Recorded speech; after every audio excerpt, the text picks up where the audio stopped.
वो है पूर्ति या कीमत पूर्ति से क्या अभिप्राय है। तो पूर्ति क्या होती है बच्चों, पहले तो मैं तुम्हें ये बता दूं पूर्ति होती क्या है, सप्लाई क्या होती है। सप्लाई होती है एक उत्पादक या एक फर्म जब किन्हीं वस्तुओं का उत्पादन करता है, यानी किन्हीं वस्तुओं को बनाता है, वो उसे वो बेचने के लिए बाजार में ले जाता है तथा विभिन्न कीमतों पर और किसी निश्चित समय पर उसको बेचने के लिए वो तैयार हो जाता है या बेचता है, वो वस्तु की पूर्ति कहलाती है। आइए डेफिनेशन देख लेते हैं हम क्या है। पूर्ति से अभिप्राय वस्तु की उस मात्रा से है जो एक विक्रेता निश्चित समय पर तथा विभिन्न कीमतों पर बाजार में बेचता है या बेचने के लिए तैयार होता है, वस्तु की पूर्ति कहलाता है। कंफ्यूज नहीं होना है बिल्कुल भी, काफी सिंपल तरीके से मैंने बनाया है, ये आपको देख लेना है। एक चीज हो रही है इसके अंदर, वस्तु की पूर्ति व स्टॉक से क्या अभिप्राय है। स्टॉक क्या होता है मतलब, तो स्टॉक होता है जैसे किसी फर्म ने 100 वस्तुओं का उत्पादन किया, उसके पास 100 वस्तुएं हैं बेचने के लिए, लेकिन वो इसमें से 50 वस्तुओं को आज के मार्केट प्राइस पर बेचने के लिए तैयार है। तो जो 50 वस्तुएं वो आज के मार्केट प्राइस पर बेचने के लिए तैयार है, वो वस्तु की पूर्ति है। लेकिन जो उसका स्टॉक है वो उसका 100 रुपए, 100 वस्तुएं हैं। तो हमें कंफ्यूज नहीं होना है, स्टॉक और पूर्ति में ध्यान रखना, एक छोटी सी चीज है ये। एक क्वेश्चन बनता है इसमें, पूर्ति के नियम की व्याख्या कीजिए तथा इसकी मान्यताएं बताइए। अब हमें बताना है पूर्ति का नियम क्या होता है और इसकी मान्यताएं क्या होती है। पूर्ति के नियम के अनुसार अन्य बातें समान रहने पर कीमत के बढ़ने पर पूर्ति बढ़ती है तथा कीमत के कम होने पर पूर्ति कम होती है, जिसे हमने तालिका व रेखा चित्र से समझाया है। इसका मतलब यह है कि यदि कीमत वस्तु की बढ़ती है तो पूर्ति वस्तु की बढ़ती है, यदि कीमत वस्तु की कम होगी तो पूर्ति वस्तु की कम होगी। अर्थात पूर्ति व कीमत व पूर्ति में धनात्मक या प्रत्यक्ष संबंध होता है। रेखा चित्र हमने बनाया है इस तालिका के अकॉर्डिंग। कीमत बढ़ रही है तो हमारी वस्तु की पूर्ति भी बढ़ रही है। ये आप सभी जानते ही है, ओ एक्स अक्ष पर वस्तु की पूर्ति को दर्शाया जाता है तथा ओ वाई पर कीमत को दर्शाया जाता है। रेखा चित्र अनुसार बच्चों, मैंने पहले भी आपको इसके बारे में बताया है कि आप जरूर लिखें रेखा चित्र, यह स्पष्टीकरण होता है आपके प्रश्न का। ओ एक्स अक्ष पर वस्तु की पूर्ति तथा ओ वाई अक्ष पर वस्तु की कीमत को दर्शाया गया है। एस एस हमारा पूर्ति वक्र है जो कीमत व पूर्ति के बीच प्रत्यक्ष या धनात्मक संबंध को दर्शाता है।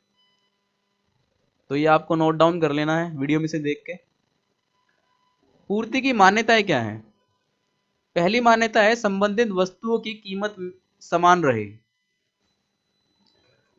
अर्थात जो संबंधित वस्तुएं होती है, मैंने आपको पिछले वीडियो में बताया था कौन कौन सी संबंधित वस्तुएं होती है, उन सभी की कीमत समान रहे। दूसरा है हमारा, फर्म का उद्देश्य में परिवर्तन नहीं होना चाहिए। अर्थात फर्म के उद्देश्य पर पूर्ति का जो नियम है वो टिका हुआ है। तीसरा है हमारा, विक्रेता तथा क्रेताओं की रुचि आदत में परिवर्तन नहीं होना चाहिए। तो ये तो हम सभी जानते हैं, हमारी मांग और पूर्ति दोनों इन चीजों पर डिपेंड करती है कि हमारी रुचि क्या है या हमारी आदत क्या है, या इन सभी चीजों पर पूर्ति डिपेंड करती है। चौथा आता है, तकनीकी ज्ञान की स्थिति में परिवर्तन नहीं होना चाहिए। अर्थात जब एक उत्पादक उत्पादन करता है तो उसका तकनीकी ज्ञान क्या है, कैसा है, किन किन चीजों को वो प्रयोग कर रहा है, तो इन सब का परिवर्तन नहीं होना चाहिए। ये पूर्ति की मान्यताएं कहलाती है। एक और क्वेश्चन हमारा बनता है, पूर्ति में विस्तार तथा पूर्ति में संकुचन से क्या अभिप्राय है। पूर्ति में विस्तार, पूर्ति के नियम के अनुसार अन्य बातें समान रहने पर जब किसी वस्तु की कीमत के बढ़ने पर पूर्ति बढ़ जाती है या बढ़ती है, तो पूर्ति में होने वाले इस परिवर्तन को पूर्ति में विस्तार कहते हैं। अर्थात कीमत के बढ़ने पर पूर्ति बढ़ती है और अन्य बातें समान रहती है, तो पूर्ति में विस्तार कहलाती है। रेखा चित्र में देखिए आप, इस तरफ कीमत होती है, इस तरफ पूर्ति होती है। कीमत के बढ़ने पर पूर्ति का बढ़ना विस्तार, पूर्ति में विस्तार कहलाता है। काफी कम समय मैंने ये नोट्स आपके लिए तैयार किए हैं। काफी समय लगता है नोट्स बनाने में, हैंडमेड नोट्स लिखने में और लिखने के बाद उसे पढ़ाने में, और हमारे पास समय भी काफी कम है। तो कम समय में जो भी मैंने तैयार किया है जरूर देखें आप। पूर्ति में संकुचन, संकुचन होता है बच्चों सिकुड़ना या किसी चीज का कम होना। तो पूर्ति के नियम के अनुसार अन्य बातें समान रहने पर जब किसी वस्तु की कीमत कम होने पर पूर्ति कम होती है, तो पूर्ति में होने वाले इस परिवर्तन को पूर्ति में संकुचन कहते हैं। अर्थात वस्तु की कीमत कम हो रही है तो पूर्ति भी कम हो रही है। ये हमारा पूर्ति में संकुचन कहलाता है। रेखा चित्र में इस OY पर हमारी कीमत है और OX पर हमारी पूर्ति है। कीमत P से कम हो जाती है P1, तो पूर्ति S से कम हो जाती है S1, जो पूर्ति में संकुचन को दर्शा रहा है।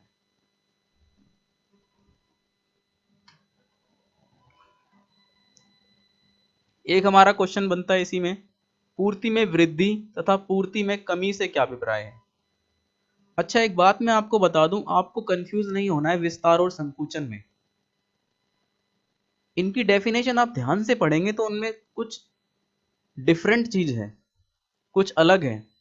इधर देखिए, पूर्ति में वृद्धि का मतलब क्या होता है, कीमत के अतिरिक्त किन्हीं अन्य कारकों से। तो यही लाइन का डिफरेंस है, आप ध्यान रखना, आप कंफ्यूज मत हो जाना इस क्वेश्चन में और पिछले क्वेश्चन में।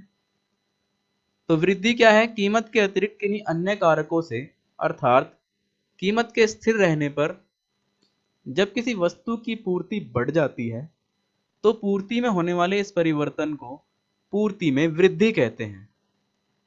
मतलब पूर्ति के कीमत के स्थिर रहने पर पूर्ति हमारी बढ़ जाती है तो ये पूर्ति में वृद्धि कहलाता है। ये डायग्राम आप देख रहे हैं, ये पूर्ति में वृद्धि दर्शा रहा है।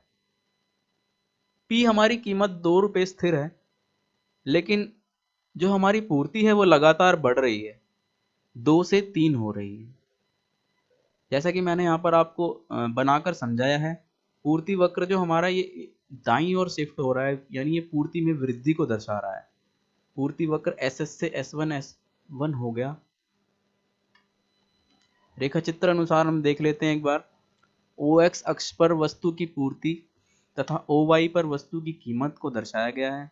SS हमारा पूर्ति वक्र, SS से बढ़कर S1 हो जाता है, जिसके फलस्वरूप पूर्ति OS से बढ़कर OS1 हो जाती है तथा कीमत हमारी OP स्थिर है। तो ये पूर्ति में वृद्धि को दर्शाता है। नेक्स्ट है पूर्ति में कमी। कीमत के अतिरिक्त किन्हीं अन्य कारणों से, अर्थात कीमत के स्थिर रहने पर जब किसी वस्तु की पूर्ति कम हो जाती है तो पूर्ति में होने वाले इस परिवर्तन को पूर्ति में कमी कहते हैं। अर्थात वस्तु की कीमत के स्थिर रहने पर पूर्ति का कम होना पूर्ति में कमी कहलाता है। डायग्राम में आप देख रहे हैं, OY पर हमारी कीमत है, OX पर हमारी पूर्ति है। कीमत 2 रुपए स्थिर है, पूर्ति के कम होने पर जो हमारा SS पूर्ति वक्र है वो शिफ्ट हो जाता है बाईं ओर, यानी उसमें कमी हो जाती है, S1 हो जाता है, जो पूर्ति में कमी को बता रहा है।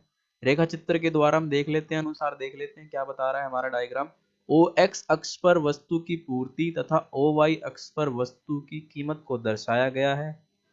पूर्ति SS से घटकर S1 हो जाती है, जिसके फलस्वरूप पूर्ति OS से घटकर OS1 हो जाती है तथा कीमत हमारी स्थिर रहती है।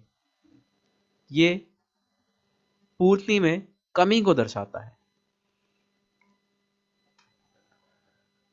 एक क्वेश्चन हमारा ये बनता है इस चैप्टर में से, पूर्ति की मात्रा में परिवर्तन से क्या अभिप्राय है, अथवा इस क्वेश्चन को हम ये भी कह सकते हैं, पूर्ति वक्र पर संचलन से क्या अभिप्राय है। आइए देख लेते हैं। पूर्ति वक्र पर संचलन, पूर्ति के नियम के अनुसार अन्य बातें समान रहने पर जब किसी वस्तु की कीमत में परिवर्तन होने के फलस्वरूप वस्तु की पूर्ति में परिवर्तन होता है तो पूर्ति में होने वाले इस परिवर्तन को पूर्ति वक्र पर संचलन कहते हैं, जिसे हमने रेखा चित्र की सहायता से आपको समझाया है।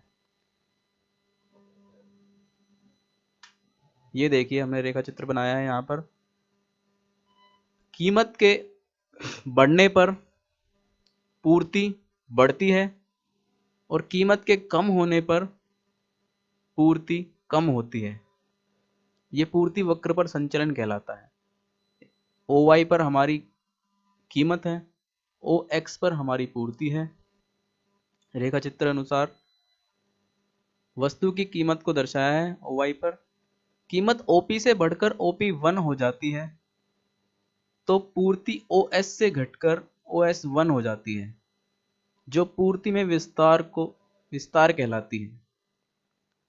तथा कीमत OP से घटकर OP2 होने पर पूर्ति OS से घटकर OS2 हो जाती है, जो पूर्ति में संकुचन को दर्शाती है, जिसे हम पूर्ति वक्र पर संचलन भी कहते हैं। इस डायग्राम को हम पूर्ति वक्र पर संचलन कहते हैं या पूर्ति की मात्रा में परिवर्तन, दोनों कह सकते हैं। एक क्वेश्चन बनता है हमारा, पूर्ति में परिवर्तन से क्या अभिप्राय है, अर्थात अथवा में सेम क्वेश्चन यही होता है, पूर्ति वक्र पर खिसकाव से क्या अभिप्राय है। पूर्ति वक्र पर खिसकाव कीमत के अतिरिक्त किन्हीं अन्य कारकों से अर्थात कीमत के स्थिर रहने पर जब किसी वस्तु की पूर्ति में परिवर्तन होता है तो पूर्ति में होने वाले इस परिवर्तन को पूर्ति में खिसकाव कहते हैं, जिसे हमने रेखा चित्र से आपको समझाया है। यह हमारा रेखा चित्र है। OY पर कीमत है, OX पर पूर्ति है वस्तु की।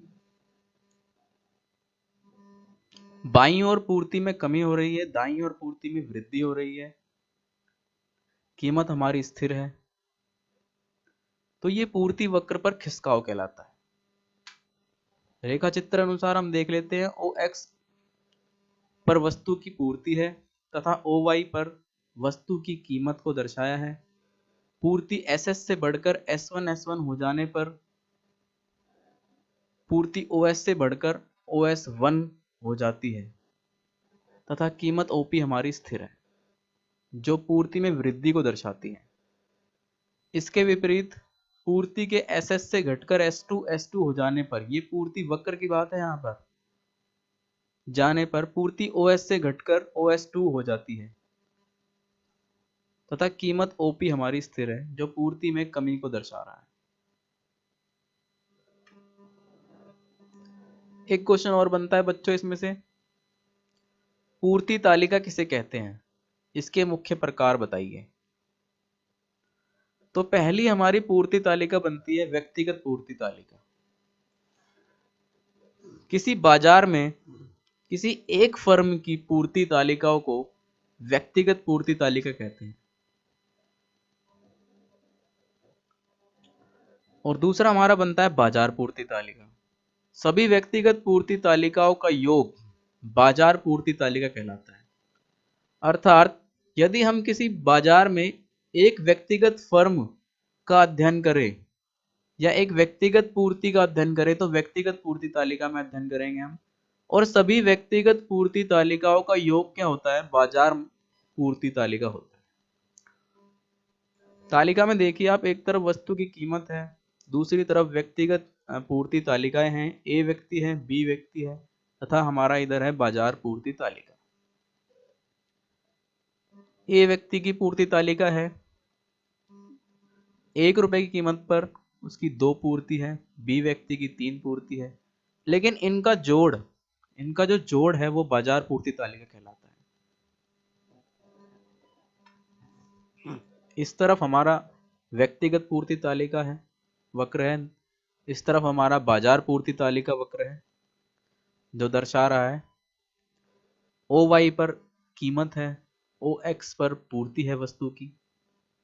तो ए व्यक्ति ने एक कीमत पर उसकी 2 पूर्ति थी, और ये हमारा एस एस जो है पूर्ति वक्र है। इसी तरीके से हमारा बाजार पूर्ति वक्र भी बना हुआ है। ध्यान से एक बार बच्चों देख लीजिएगा।